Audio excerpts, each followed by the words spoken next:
Bonjour. Bonjour. Dites-nous, monsieur le maire, vous aviez annoncé dans votre programme électoral la mise en œuvre d'un système de vidéoprotection au niveau des parcs et de quelques points difficiles. Pouvez-vous nous en dire plus? Écoutez, on est parti à la lecture des statistiques de la police municipale et des faits de la délinquance. On constate que depuis 2 à 3 ans sur Croissy, la délinquance augmente. Donc à partir de là, on a essayé de prendre un certain nombre de résolutions.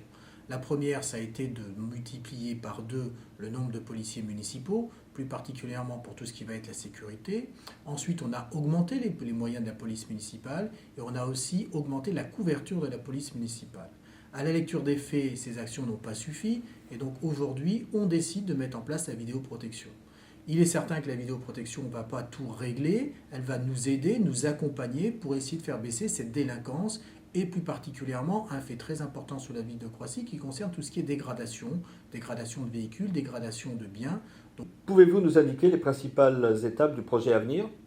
Alors les étapes, elles sont simples. Pour pouvoir mettre en place de la vidéoprotection, il faut passer devant une commission de la sous-préfecture qui nous donne son accord. Donc pour ça, il faut présenter un projet. Ce projet a été réalisé. Ce sera donc un programme de 26 caméras qui seront mises sur la ville, à différents points de la ville, que ce soit les sorties des écoles, que ce soit dans les parcs, que ce soit au gymnase, que ce soit aussi dans des rues difficiles ou des rues bruyantes qui nous permettront de calmer ces problèmes de délinquance.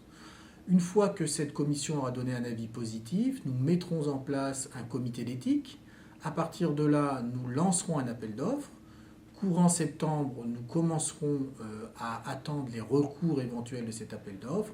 1er octobre, 15 octobre, on aura les premiers travaux. Fin des travaux mi-novembre et mise en place du réseau début décembre. En une tranche ou en plusieurs tranches? Ça sera fait en plusieurs tranches pour des questions de budget.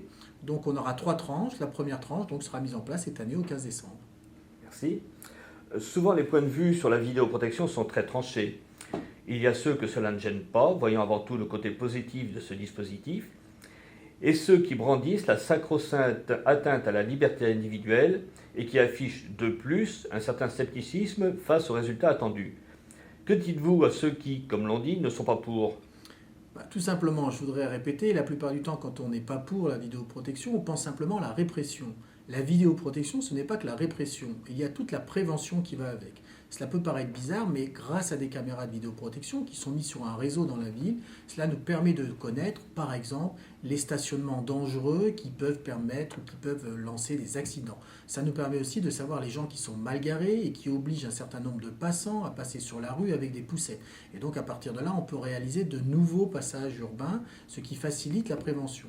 D'autre part, ça relance l'efficacité de la police municipale. Admettez qu'il y ait par exemple une patrouille qui soit en train de passer dans Croissy. La personne qui est à l'accueil peut voir sur les caméras qu'il y a un regroupement ou une personne qui vient de tomber et directement dire à la patrouille de se rendre sur les lieux et d'ainsi d'être beaucoup plus efficace.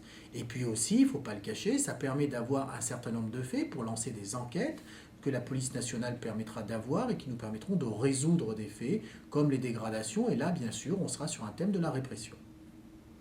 Eh bien, monsieur le maire, je vous remercie beaucoup. Bonne soirée. Merci à vous. Merci, au revoir. Au revoir.